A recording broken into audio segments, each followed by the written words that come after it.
Thanks to you both. Good evening and welcome to the program. First to the international celebrity cult that falsely claims it's a South Australian charity in order to avoid millions of dollars in tax. Incredibly, the Church of Scientology has managed to fool government authorities, saying its entire operation in the UK is based right here. But in a pathetic backdown, the SA Office of Consumer and Business Affairs has given up chasing them because they don't have the resources or the willpower to take them on. Here's Brian Seymour. Look, this is just not good enough. This involves literally hundreds of millions of dollars.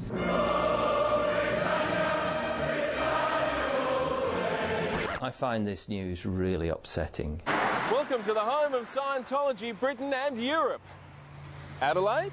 The Church of Scientology funnels millions of pounds through its centres in England, Scotland, Ireland and Wales, yet despite being rejected as a charity or a religion there, Scientology pays no tax in Britain.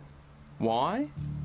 Believe it or not, the Church tells UK authorities it doesn't have to pay corporations tax in the UK because it is registered as a charity 16,000 kilometres away in my home state of South Australia.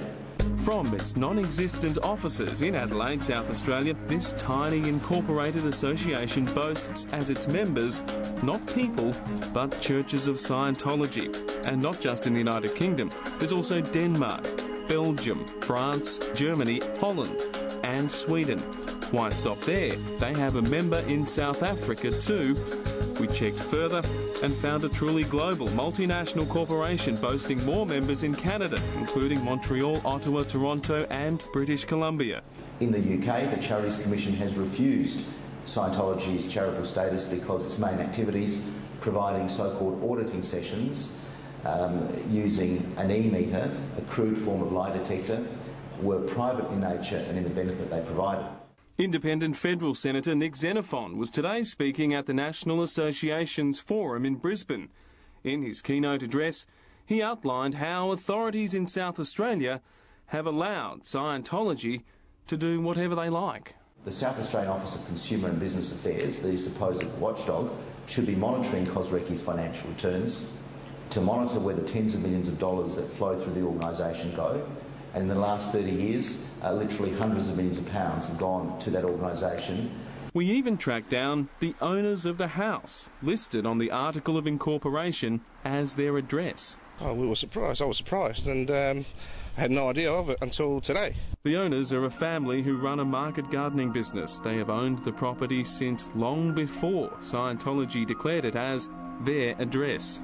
My parents have owned it for a number of years and I'm unaware of that. My parents are Greek Orthodox and we have no idea that it was used in this way. We first raised the alarm on this astonishing story 13 months ago. The Office of Consumer and Business Affairs has since spent a year, it says, investigating this massive apparent tax dodge. The result? Nothing. That whole time they've spent delaying, avoiding and ignoring us. The most frustrating thing is that's exactly why Scientology chose South Australia. Some time ago I was made aware of a former insider who may have information. Eventually I made contact and they spoke to me on the condition they remained anonymous. Why did they choose South Australia? This informant told me Scientology targeted South Australia. When they set up this association, they trawled through the laws in each state to determine which one had the most liberal laws, requiring the least compliance. They also answered a more important question. What does this group produce? Do they employ any staff? It is a corporation. What's their business? They told me that the Church of Scientology Religious Education College Incorporated was set up as an umbrella corporation for the Church in the UK and Europe.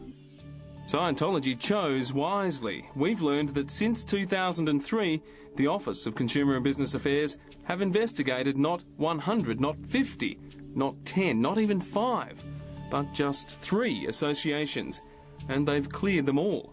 The one thing South Australian authorities did do was to make Scientology finally file audited accounts, though only for the years 2008 and 2009.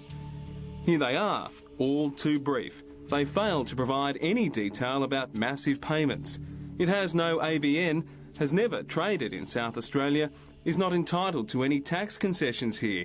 The officers of this South Australian group all live in Britain. They provide no services in South Australia, and their claim to be a charity has been proven false. The end result is that this cult has been able to flourish overseas because South Australian authorities haven't done their job. Still, the Office of Consumer and Business Affairs has decided to drop the whole thing. My response to that is quite simply rubbish. Who do they think they're kidding? Presumably they're kidding themselves. They didn't file a return for 30 years, and when they did file returns in the last 3 years, they contained holes big enough for Tom Cruise's ego to fit through. Today, at long last, we brought the whole sorry mess to the attention of the Attorney-General, Deputy Premier John Rao. Well, if what he's saying is correct, there's obviously, first of all, at least some deception going on, and that may be costing the Australian taxpayers or British taxpayers, or perhaps even both, money, and that's obviously a matter for concern. South Australian bureaucrats are one reason that this organisation has been able to continue to victimise so many of its followers. And ultimately the State Minister for Consumer Affairs, Gail Gago, is responsible, and I'm hoping to meet with her very soon to discuss this further. Well, the first thing I'm going to do is try and get a report on exactly what OCBAR has been doing, and then I think it would be appropriate after that to examine the particular allegations that Nick Xenophon is making. We tried to meet with Gail Gago. Her staff have avoided us, perhaps thinking that we'd just give up. I've dealt with Minister Gago. She's an honourable person. She has within her power to sort out this mess. She's not to blame for this. This has been going on for 30 years under successive Liberal and Labor governments. Scientology has been counting on it. Will they now be held to account? I think that's a very good question. I think Nick's raised an important issue, and on the face of what he's had to say, it's very disturbing.